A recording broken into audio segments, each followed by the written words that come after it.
Welcome to EducAIted Voices, an interview series dedicated to K-12 educators and their work navigating the arrival of AI. I'm Emma Ludwick. And I'm Bailey Ubellacker. Our goal is to explore the question, how do we prepare children for a world that's fundamentally shifting? To answer that, we're looking outside the classroom to those leading, researching, and working on the edge of innovation. Our guest today is Nestor Maslej, someone who holds perhaps the widest lens on the entire AI landscape.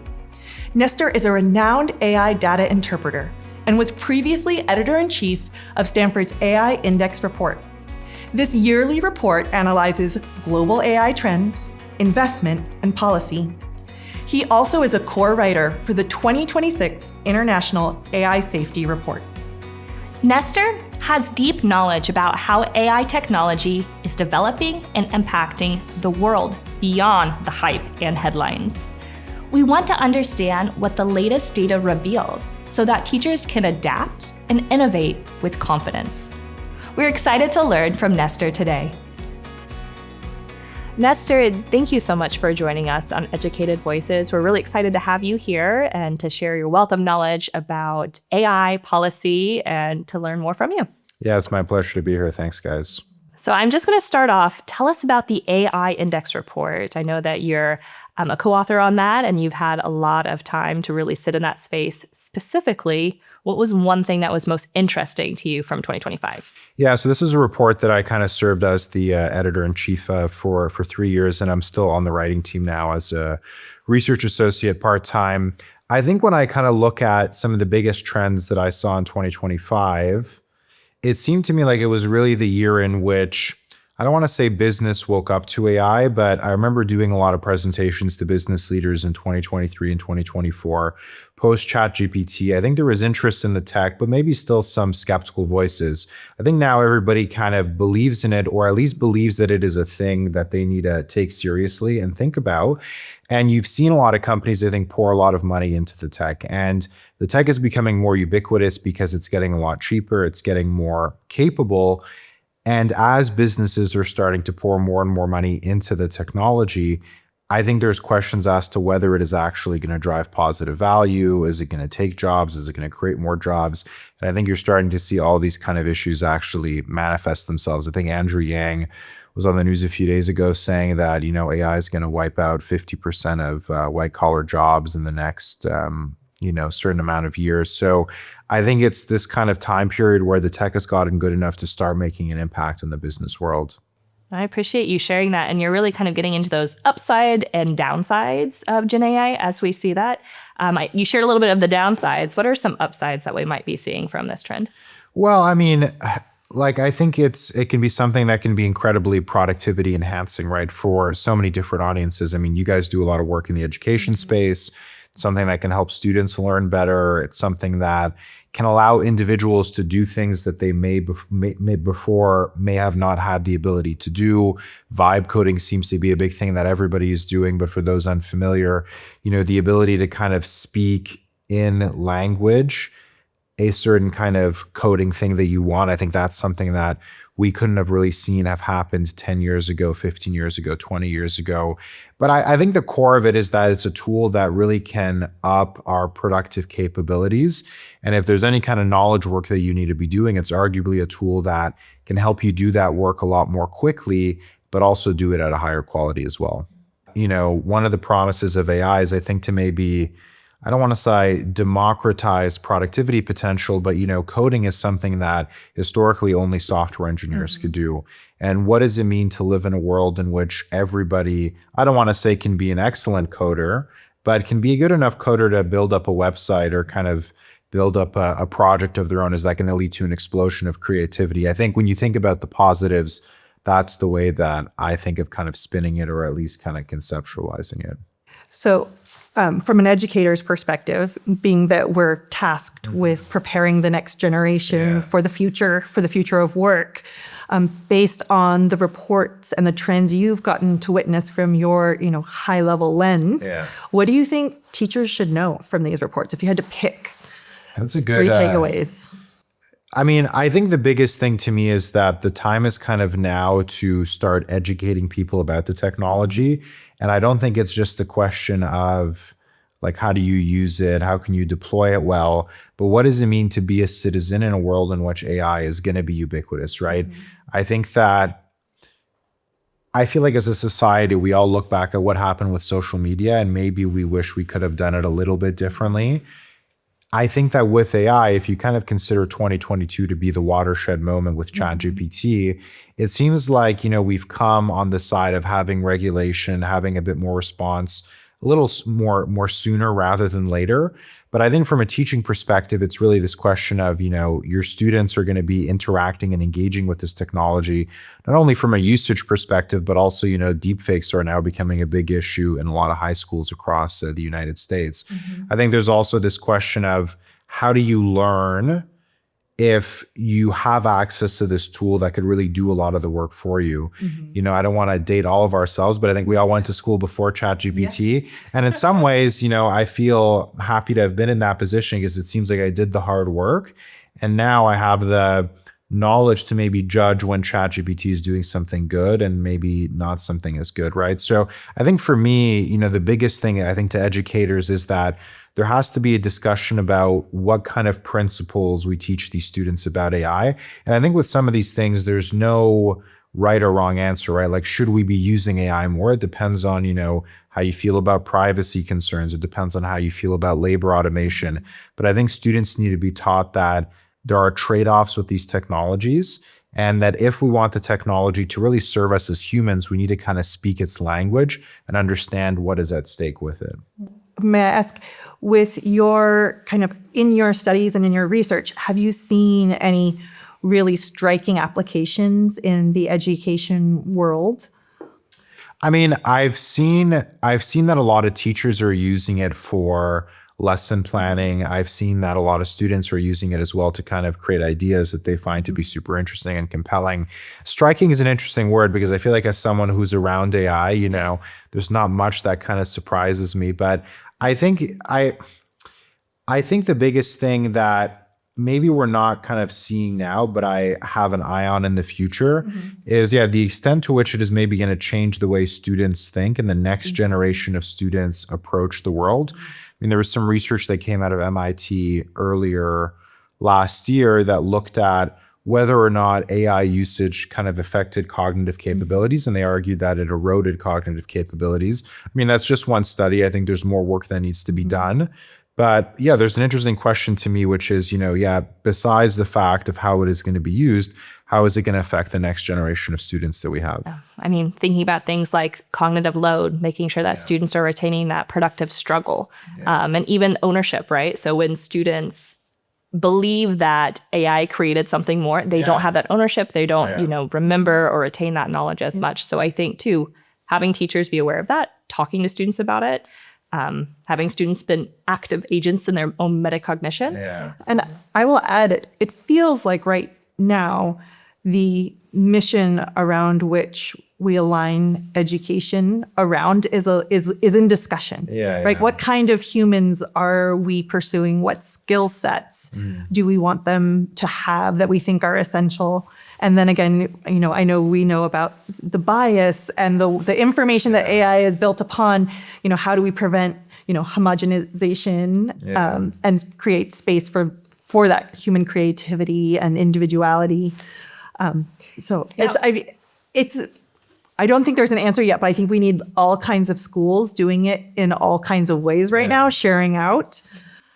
And I mean, on that point as well, I think there's this interesting question about, is AI going to lead to, I don't want to say like a diminishment of creativity and vernacular, but I think this was like a phenomenon that you saw, at least in Europe in the industrial era, that prior to railroads, even within one country, if you lived in a different town, maybe 30 miles over, you potentially spoke a completely different dialect, right? And that's because, people were born in towns and they stayed in towns.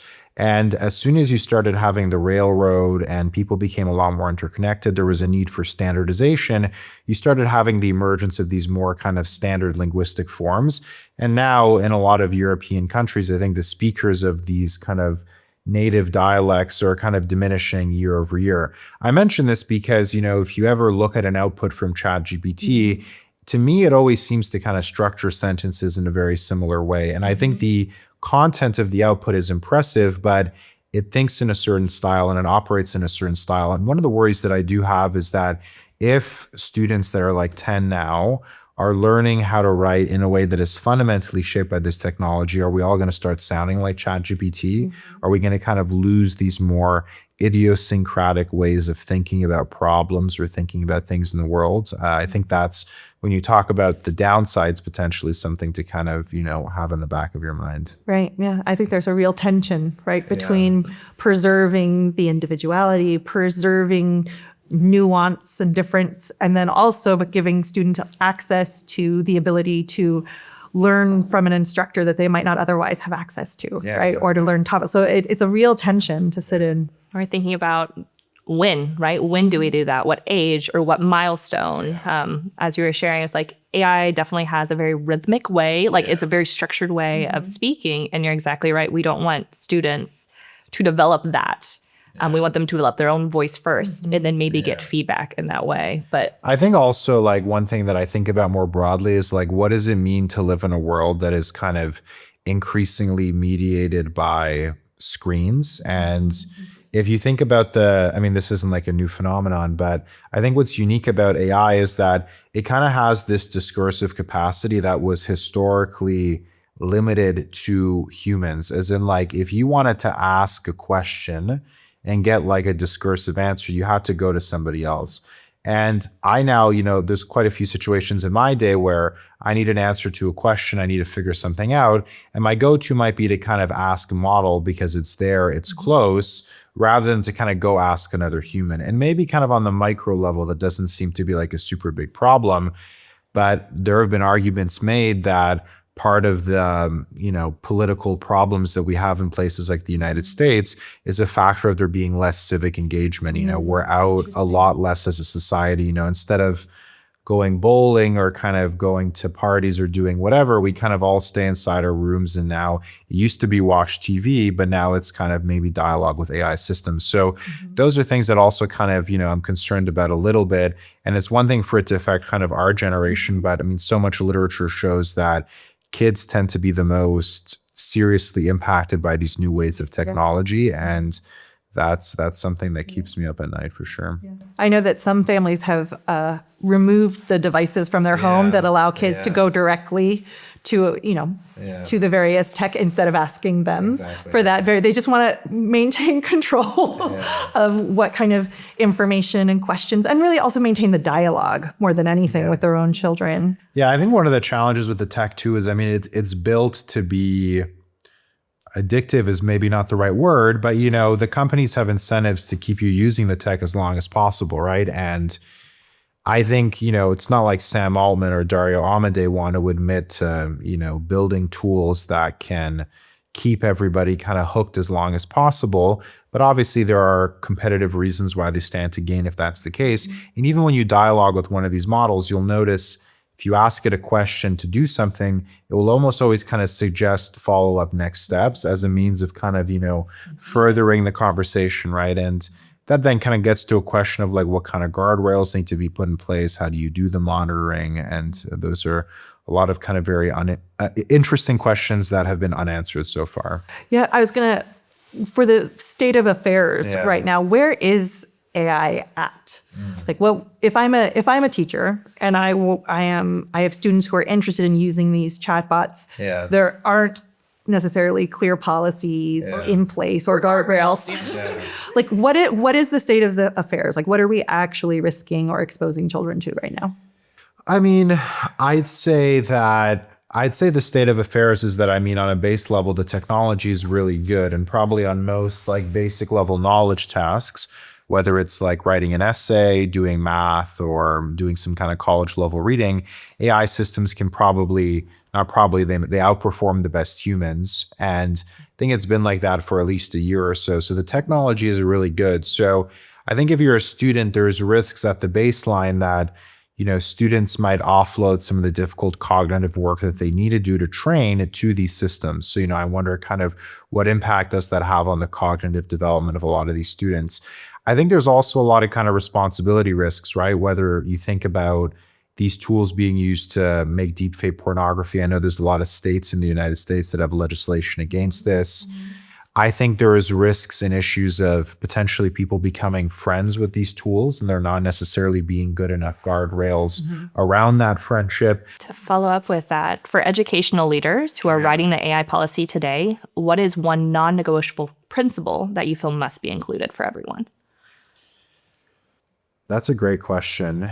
I think for me, if it's non-negotiable, I would almost kind of really start to the top and say that there has to be some kind of, I want to say AI curriculum in school, but a curriculum that kind of really fundamentally emphasizes that the way in which this technology goes is up to us, right? And I think that sometimes it's maybe easy to kind of feel that all of this technology is developed by leaders in Silicon Valley far away from us, and the decisions that they make are going to control the rules that are set about this technology. Like, I don't think it has to be that way.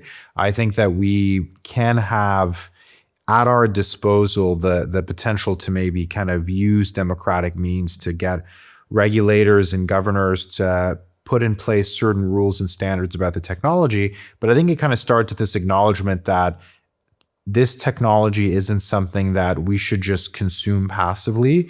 We can set a standard in where we want this technology to go and what we want this technology to be. So I think for me, there has to be education. It kind of has to start with this positive, optimistic premise that we can do a lot with the technology and it is ours to shape. And we need to kind of get kids to believe in that as well, because there's going to be a lot of important questions to be answered about this in the future. Yeah, I think in our work with human development, that is something we think about a lot, is developing the humans that can use this technology for good. Exactly. Right? And ensuring in childhood that, they are getting AI literacy, but that we are intentionally building opportunities for self-regulation, for moral reflection, and to really maintain the desire in humans to stay connected to humans, right? And not just in your own outcomes, but in the outcomes of all of those around you who impact your life, whether it feels tangible to you or not, which I think for children can be sometimes a challenge to see. But we're, again, in those classroom communities, having that time together, that becomes a really critical aspect of learning. Yeah, and I think as an educator as well, the answer shouldn't be to kind of demonize this technology in a blanket way. I mean, it's here, it's not going anywhere, and it can do a lot of good things. But yeah, teaching kids how to use the tech responsibly with kind of guardrails. And I think also teaching parents as well, because that's a whole other category, right? But there's a lot of people who have a say in this question of how the technology is used. And yeah, it's one thing to teach young people, but the people that are monitoring these children also need to be given the resources to kind of know about the technology.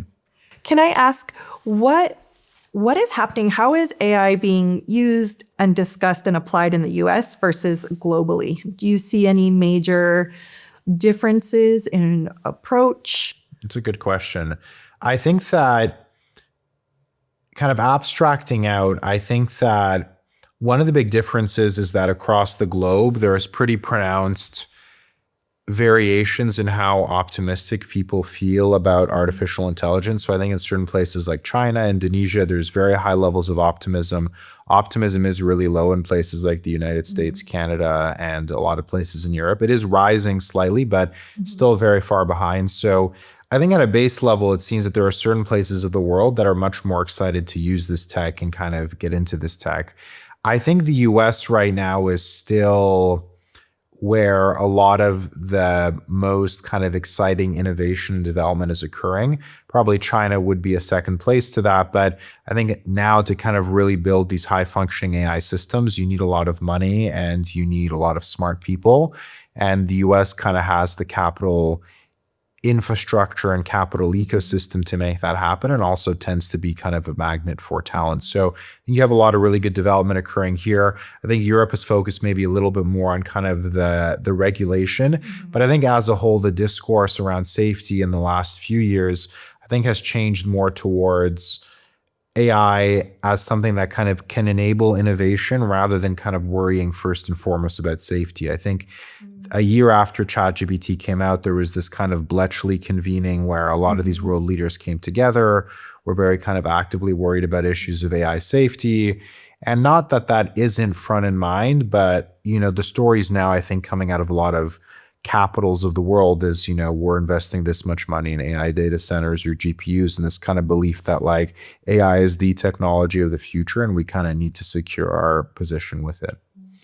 Thinking through that from an educator or teacher lens, right? We're sitting kind of in the messy middle of it all. Yeah. How would you suggest educators balance the innovation and the excitement with the inherent AI safety and risks? Yeah, I think it's just, for me, it's almost just a matter of, it's as simple as kind of balancing it, right? It's, I think kind of understanding that it can do a lot of really cool things. And I would say if you're a teacher, ask yourself, what are the things that you do on a daily basis, and try to use different AI systems and tools to kind of do those things, right? And I don't think you need to conceptualize it as something that is going to kind of take away your job, but maybe it is going to potentially help you with developing lessons or kind of reviewing materials. I think also kind of having this framing of human in the loop, right? You think about what AI can and cannot do. AI seems to be able to do a lot of kind of very narrow knowledge tasks, but it doesn't seem to kind of replace the human function. And there are certain trades where the human function is going to be very important. And I haven't seen a lot of good research on this. I'm not sure if you guys have come across it, but like I'm willing to bet that like AI tutors can be difference makers in AI learning or in people learning about the technology. But I fundamentally believe that, like AI with a human is probably going to give the strongest outcome, right? There are so many domains where humans, I think, have this kind of inherent ability that's important. AI is not going to take that away. And when I think of teaching, I think of that as one of the kind of main areas where that's kind of very relevant. No, we absolutely see that in the research, like the neural synchrony that happens between two people, the biological social gating that happens that, when you are in interaction, it lights up parts of the brain that just being engaged with a screen does not.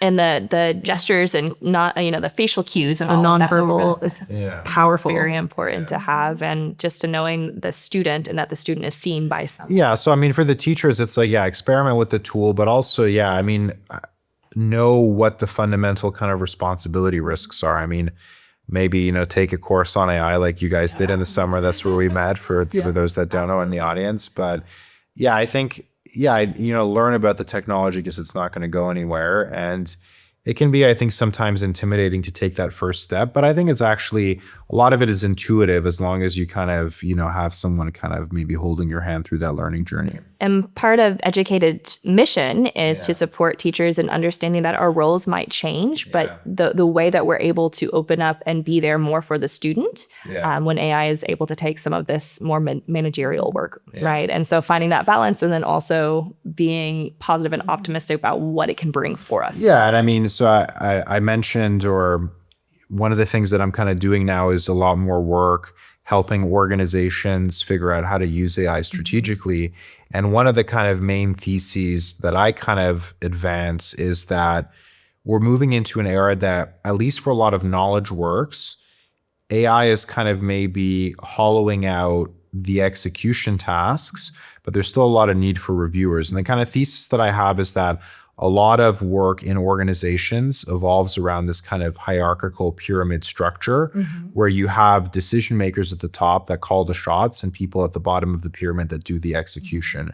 Now, I think AI can do some of that execution and maybe take away some of those bricks at the bottom of the pyramid. And if you apply that analogy to education, probably a lot of teachers spent a lot of time grading, creating course material. These are all things that take up time.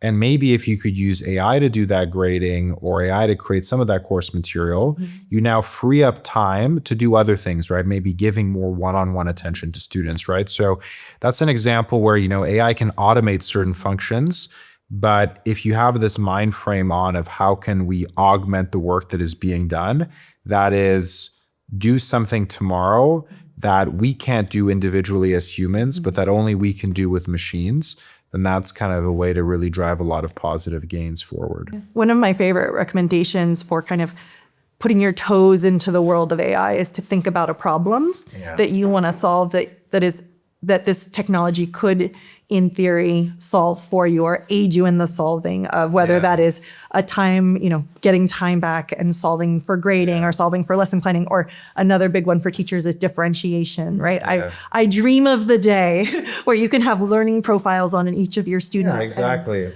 get them each what they need. Yeah. And I mean, historically, I think one of the most powerful ways to educate people was to have private tutors. I mean, that's what rich people did in the 18th and 19th century. It's just not a scalable model for the population, but maybe with AI, the economics are going to change there.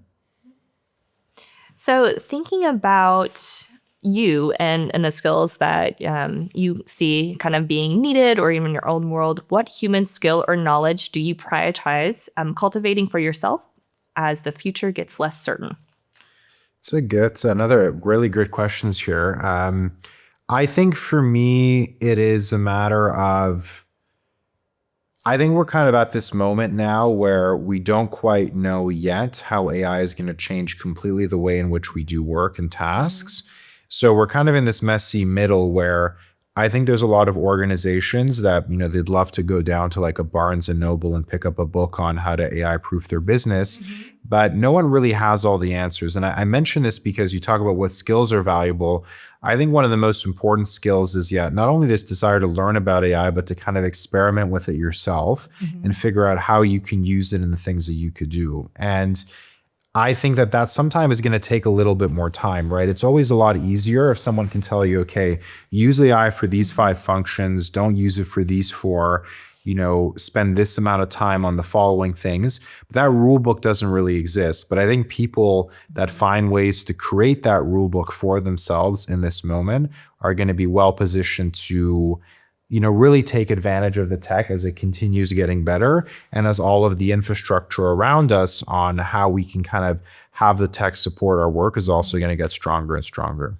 Yeah. So, I mean, I think, hearkening back to your earlier point about having AI take away cognitive friction, right? Yeah. And what a risk that is, particularly when it sounds like the humans of the future need to be learning all the time. Flexible, adaptable problem solvers, to be able to kind of sit in uncertainty and sit in struggle, right? Without a clear, here's what you do.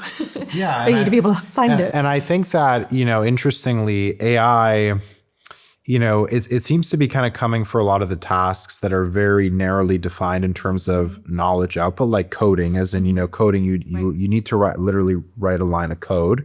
And good coders don't necessarily have to be the most social, engaging, or kind of human-oriented individuals. Some of them, of course, are. But the point is that those kind of jobs seem to be in the process of being reinvented more. Whereas I think there's a lot of others where the human element is still going to be really important. That is going to be really key. So I think it's one thing to know how to use AI, but to know how to use it, but also dialogue with other people. Like, I think if you're a teacher and you're experimenting with the tools, I think there's a real opportunity to be the person that sets the standards about how these tools ought to be used. That works with parents, kids, organizations like yours, and says this is the future that we want for AI in our schools, right? Like, I think someone needs to do that. And I'm sure hopefully somebody in your audience kind of picks up that call, right? What I'm hearing is, before we can even introduce AI into our classrooms with our students, these conversations have to be had, right? We have to have the stakeholders at the table, kind of laying it all out, ask the questions, and then decide together, what is the direction that school is going to be. Yeah, exactly. Can I ask? I keep asking if I can ask. I'm just going to ask. I can ask. What are your favorite resources for teachers, or what would you recommend that people attune to ensure that they are seeing past the hype and the headlines? Do you have any favorite resources? I would say that, if you want really big picture stuff, like where AI is going, obviously the AI Index is a good tool, International AI Safety Report. There's a lot of organizations like Epoch and Meter that do really good AI research work as well. That could be a little bit more technical though. I mean, I think fundamentally, one of the best things these teachers can do is just kind of open up a computer and experiment, right? Use a lot of different language models. There's a lot of kind of good YouTube videos on how you can kind of experiment with meta prompting, figuring out, okay, I can use AI for this. I can't necessarily use it for that. Those are all, I think, exercises that people should be kind of in the process of doing and kind of engaging in. And I think for AI specific education content, I mean, hopefully you guys fill that role one day, but there's also a lot of other good organizations like code.org that have done a lot of good work kind of tracking the state of computer science education in the American ecosystem. And I think those are good ones to consider. AI and these large language models are so accessible that anyone can open a computer and, assuming they have internet access and electricity, they are able to experiment and explore with these models. Is that going to stay the same? Do you think that will change? I think it's going to stay the same, at least for the kind of foreseeable future. I think the models are becoming a lot cheaper to use. They're becoming a lot better. I think these kind of competitive pressures aren't going to go away. So I still see that kind of accessibility being around. I mean, I think the AI landscape is going to look very different in 5 years than it is now. I think there's like open questions as to what particular player comes out on top, what country kind of does the best, what companies are even kind of still around. But at least for the foreseeable future, I still think it's definitely going to be a future of accessibility more than kind of maybe closed offness, so to speak. That's exciting. So you shared AI is going to look a lot different in 5 years. Share more about what you think that looks like. It's a big question. And what insight? Well, place your bets. That's a tricky question because you guys know I don't like making predictions about the future, but I'll give you guys some hot takes for the crowd.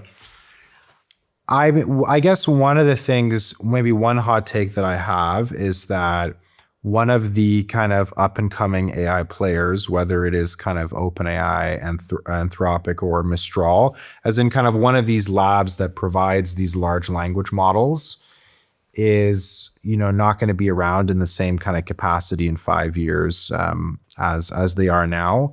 I kind of look at the economics of AI, the costs of kind of scaling these systems, maybe some of the inherent kind of distribution advantages that organizations like Google and Meta have. So that's maybe kind of like quite a spicy and quite a hot take. I think for me, but I think inherently predicting the future is really hard. And I think that this is something that I think a lot of people in AI really think a lot about. And this is kind of even goes back to pre-ChatGPT, but there's always just been such a desire to kind of really understand where are we going with AI? When are we going to get AGI? When is it going to lose control? And there's all these exercises in kind of predicting the future. And I mean, when the class we had in the summer, I shared some of these resources that have predicted the future, but then, 6 months after publishing, they kind of walk back some of their predictions. Like, it's hard to predict the future. But I think the way that I like to see it is you can kind of see paths of different possible ways we can go. And as reality develops and some of these things start happening, then we need to start being a little bit more flexible and adjusting, okay, saying like, this is what we're actually seeing. We're not seeing X, but we are seeing Y. Let's respond to Y in a bit more of a tangible way. So I think that it is, it's fun to always read these things that say this is where AI is going to be in 5 to 10 years. But to me, sometimes it can seem a little bit like science fiction. I do think AI is going to become more and more ubiquitous, but I think the specific impacts it's going to have are going to be very difficult to predict, but we all need to kind of adjust to these realities as they kind of come through. So based on what you've said so far, it sounds like teachers should absolutely be learning about AI. They should be experimenting with the different language models, building their own knowledge base. They should be exploring how it can connect to their practice. Yeah. Given that teachers have limited time and limited resources, I think one of the main questions in the field is, do we pick our tools, right? If certain companies are going to be here in 5 years and other ones not, are we going to end up building our own agents? Like, should we double down on learning to build agents? Like, where do we invest such that our practice now, 5 years from now, we've built on built our practice out versus suddenly we've lost it. You don't want to kind of put all your eggs in a basket that isn't going to be around in 5 years. I think for me, the biggest thing is probably in this stage, building up AI fluency, because I still think we're maybe kind of too early for there to be a super detrimental lock-in where you kind of really go all eggs in one basket and it starts having very kind of negative impacts when maybe one player isn't around or something like that. But I think what people fundamentally need is kind of an understanding of, okay, this is what the tech can do. This is what it cannot do. Here it's where it's getting better. Here are the responsibility issues. How do you optimize AI models? So if you have a data infrastructure, if you have a pipeline, I think if you develop that language to know how to talk about AI and think about it, it doesn't mean that you need to be able to build a model out of the box. But I think realistically, still in the next few years, we are going to be in that process of experimentation. And this always happens when a new technology comes out. It always takes time to figure out how to use it. And usually that kind of aha moment comes with fundamental reorganizations of how we tend to do things, right? So maybe that's going to happen in education, but I don't think it's going to happen tomorrow. I think it's going to happen in the near future. And I think what teachers, instead of worrying too much, I think about like where to get locked in, become, fluent in the language of AI so that as things develop, you can then kind of make good judgments about, okay, I need to go this direction or potentially that one. I really like framing it that way because we're saying, okay, here as teachers is the mindset you have to have. And then also we need to think about what do we hold on for students, right? We make sure that we're not losing in all the change or transition in AI. And I think that aligns with our principles that we've outlined. Yeah. And I would add as well that right now really focusing on learning. We were in learning about, AI deployment and tech. I have these moments of saying, oh, I wish I would have known 15 years ago about how AI would hit the education space such that we would be ready. And I still, based on what you've just shared, it still sounds like we have time to learn. Yeah, it's definitely still, I think, early enough. And I think if you feel that, you're kind of behind the curve, I don't think that's the case at all. I still think there's a lot of opportunities to learn, to kind of educate. And I think it can sometimes be very overwhelming. I think you can easily feel like you're kind of drinking from the fire hose, so to speak, but I think you just need to chip away at it, like learn a little bit more step by step. And in the process of doing that, you can make a pretty valuable contribution to kind of how we might all understand AI in the future. In regards to teachers, one of the main things that they have on their mind is student security, data protection. There's this concept, right, of like the closed garden, which is the kind of aspects of the LLM model that are not public or trained upon. How would you recommend kind of navigating this moment in time where clear guardrails, clear security understandings aren't quite there? Do we invest in closed models? And is there any real security, right? Are we, when we have those systems, are they secure? I mean, I think they are to the best ability of the companies, right? I think that all these companies are doing rigorous safety training and testing, but there's a lot that we don't know about these systems. And as much as these companies do the testing, there's always researchers that find vulnerabilities in the systems as well. So they're safe, I would say, to a degree. I think what matters if you're a teacher is just figuring out what are the unique vulnerabilities that might relate to kind of you and the people that you're working with, right? There are national security concerns with kind of AI. I don't know if those kind of apply to, elementary school teachers as much, unless they're kind of secret spies or something like that. You never know. Exactly. You never know. But things like data privacy, right? If you're working with kids and they're uploading sensitive data into the system, that's going to be something that matters a lot. These AI tools have a way of being a little bit kind of sycophantic. They tend to be kind of affirming of things that you say and do. And I'm sure as a child, it's important sometimes to be told no and that there are kind of boundaries, right? So how do you help kids maybe understand that these tools don't operate exactly kind of like humans? And I think the biggest thing is, I think what I'm kind of concerned about is, children developing relationships with these tools in a way in which we don't kind of clearly understand what, long run kind of effects they're potentially going to have. Yeah, I think that's a really fair concern. think we would agree with you there. And I think the answer that we would have right now is making those classroom spaces, making those learning spaces rich and enjoyable in the human connections. So what do you guys see in that kind of domain? Like, you presumably work with a lot of educators. Like, if you look at educators that are doing things well, what lessons do you draw from those? And maybe what lessons do you draw from those that are kind of struggling? That's a great question. So thinking through, as educators, like you said, we have to be knowledgeable, we have to be aware, and we have to assume that our students are exploring AI with or without our guidance. So I know that I have many students, I meet them where they are, and we have discussions and we talk about that. As Emma shared, making the classroom enjoyable, engaging, that they want to be making those connections. I also have in practice, if a student has a question and they want to use AI, they come to me, ask that question. We talk about, is that going to be the best use? And if it is that way, then we do it together, right? So again, introducing them to AI through human connection, through thinking about it and not just using it as my default setting. I think also having children be highly aware and connected to the purpose of the learning goals, to the purpose of the skill that they are building or that we are asking them to build, I think is critical. I think before there were many tasks that when we were all in school, pre-2022, that you did because you had to do them. And now that you have the opportunity to outsource them, I think you need to really be connected to the why. I talk a lot about growth mindset, right? And letting students know that struggle is good. Boredom is good, right? And how that you are able to engage with that and to sit and to push your creativity and to know that, we're in a world where things are instant and immediate. Yes. But your brain actually needs to take a minute. Yeah, exactly. And what we see happening in the majority of educational spaces where AI is being integrated is it's sitting with the teacher first, the teacher using it for their practice. It tends to be very close-ended tools right now.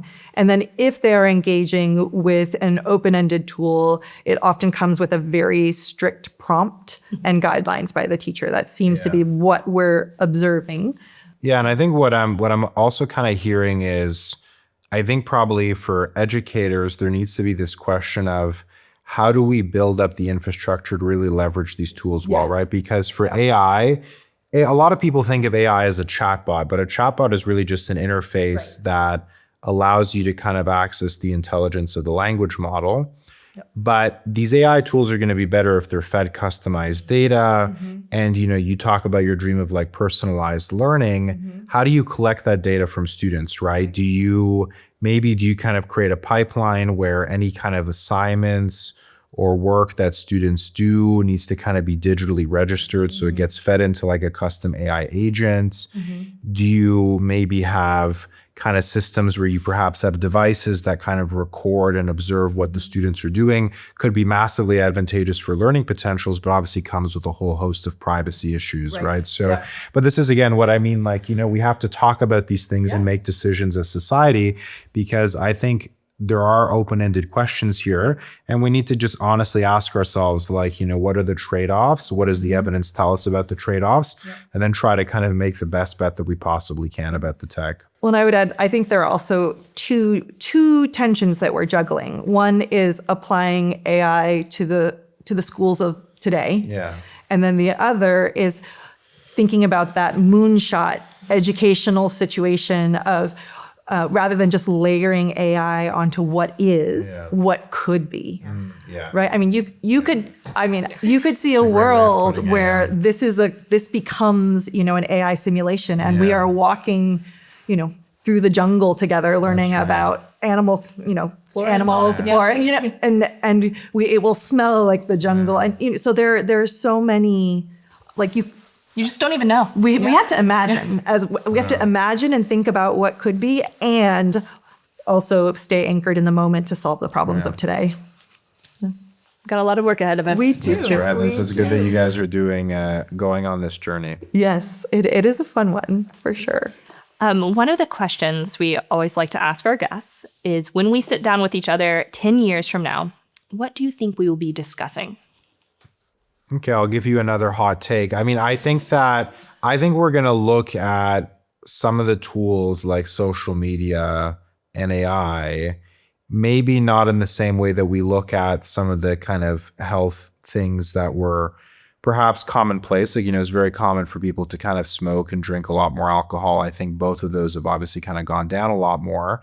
And I think that with both of these technological waves, there's been such a tremendous desire to kind of embrace and adapt. And I think they can do a lot of good things, but I think kind of left unchecked, they can also do a lot of bad things. And I worry that maybe in kind of 10 years, we're going to be in a moment in which the technologies has become a lot more ubiquitous, and we're going to have to maybe kind of take a step back and actually understand how do we maybe set better rules and guardrails in place about how we kind of weed out the bad and maintain the good. So everyone likes to be the early adopter, right? Yes, and sometimes we have to take a moment to think. And I know that as an educator, I'm sitting in the balance of, I want to take that risk. I want to do that. But also there's so many unknowns. And I also want to be very cautious because this is education. This is children's lives. Yeah, exactly. And I mean, that's what's also going to be interesting to me, to kind of see that first cohort of kids that grew up with ChatGPT kind of enter the workforce, enter adulthood, like see what kind of mental health impacts it's going to have. I think that's going to be very fascinating. I think I'm a little bit worried to see what the data is going to say. But I mean, I think we're going to have to start having kind of responses, because I think that, again, I said this to you guys in my class, but I think technology is always fundamentally neutral. I think that the impact that it fundamentally has is always mediated by the kind of rules we put in place around it. And those rules can kind of also include letting companies set the tone about how people use and adopt the tech. Those rules can, be more kind of government oriented. So there's a lot that we can do to kind of say, hey, this is how we need to kind of, make things happen. What do you hope will happen?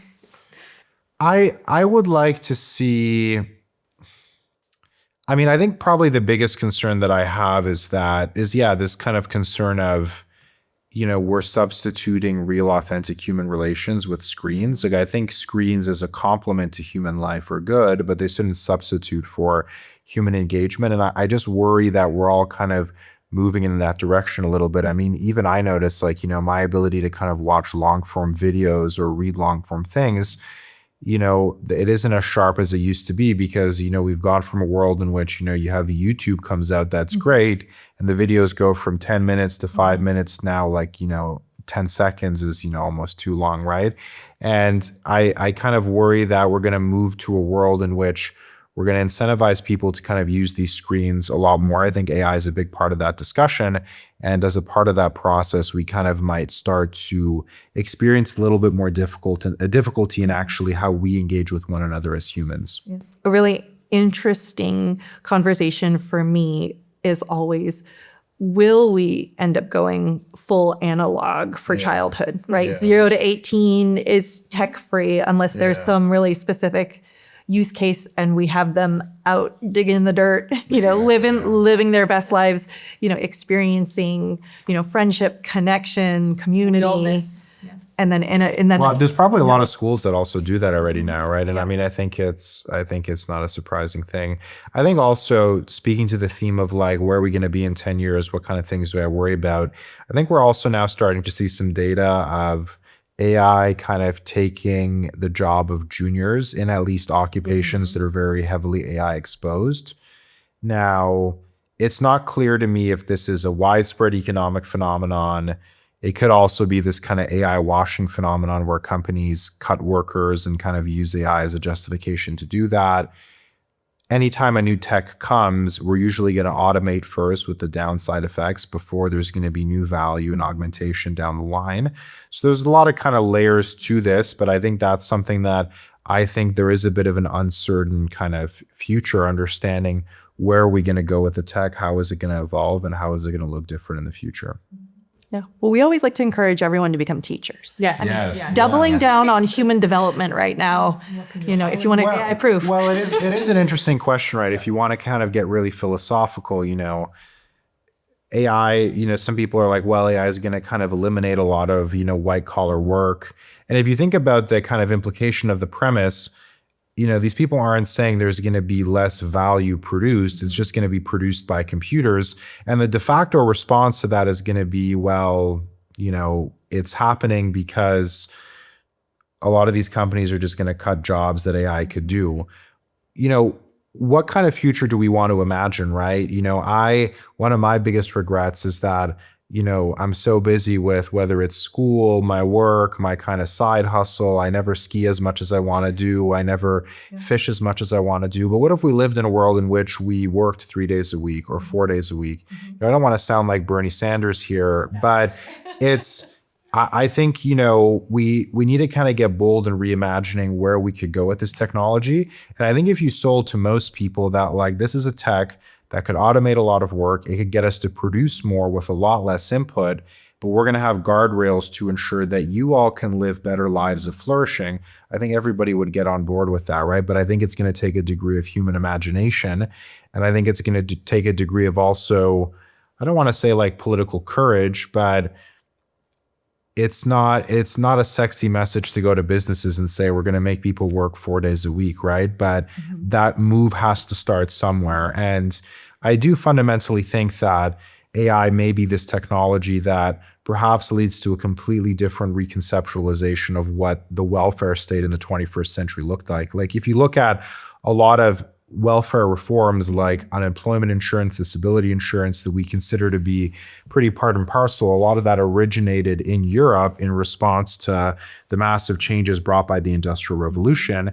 And it's maybe time that we start thinking about what that looks like in the context of AI as well. That's interesting. I was reading an interesting philosophy paper about work, and it was really focused on the idea that work is actually for the human. Yeah. We are tool builders. Yeah. And that we create and we toil and we bring that brings significant meaning to our lives. And so this idea of, a 4-day work week, but even reimagining the definition of what is work. Yeah. Because at least in certain societies like the US, I think work holds a much more significant kind of cultural meaning than, let's say, other kind of hobbies or pastimes that you might have. Right. Whereas in other places like, Europe, everybody's out of office in August, right? And, maybe we can kind of borrow that, but it's not, you can't just snap your fingers and kind of change cultural norms and values, right? Tell Sam Altman to kind of take a summer off, he's busy kind of trying to beat Google and Meta, right? So I think there's a lot of kind of intertwined questions as to how we kind of reform these values and reshape them. And a lot of tensions that people are sitting with there. When you talked about flourishing, Emma and I both perked up. We were really sitting in human flourishing, and then as we've developed our learner flourishing. And so I think you're talking about the aspects that we want for our students, for humans around the world, that we do. We want to be able to flourish in different ways. And how can we get there? There might be many different ways, but let's start talking about that to open that up. Yeah, and I think that's what the framing really should be like. I think it should be, this technology can make us all better, but we are going to have to fight for that future because it's not going to come to us automatically. And that fighting is going to take place in different domains, right? There's going to have to be doctors that set the right kind of rules, boundaries, and kind of mechanisms in place for how this technology is going to be used. There's going to have to be educators that are going to think about how do we ensure that students can do better while still kind of fundamentally having a good degree of social engagement, right? So there's a lot of work for everybody to do across the spectrum. Yeah, though we're not working 3 days a week. Not yet. Exactly, yeah. Well, thank you so much. Yeah, thank you. It's been super nice to have the opportunity to chat with you guys today. And of course, my opinions today are my own. But yeah, I think that AI is a technology that we all need to have a say in. And, it's really encouraging to see that you guys, you work in a particular field, education, and you're kind of very committed to figuring out how do we kind of reinvent that in the future so that we can kind of have this technology and tool make a really positive difference. Yeah, that's our goal for sure. And I know we are so grateful for your work because we couldn't do our work without your work. And so thank you for all of your contributions and for your time and for your insights. And I hope that many of our viewers are able to hold on to some insights and really take them back to their schools and organizations and the humans that they're raising. Yeah, well, thank you guys for having me today. Thank you so much. We want to extend a big thank you to Nestor for sharing his unique bird's eye view of the AI landscape. In a field that often feels like it's moving 100 miles per hour, Nestor's insights can help us ground our educational decisions in global trends and data. It's not just about the technology. It's about how we, as educators, adapt to the world our students are entering. If you want to dive deeper into the metrics Nestor discussed today, we've linked the latest AI Index Report, AI Safety Report, and professional development resources. We can't wait to see how you innovate in your schools. Thank you for listening to EducAIted Voices. We are honored to partner with you as we navigate the AI of today and the possibilities of tomorrow.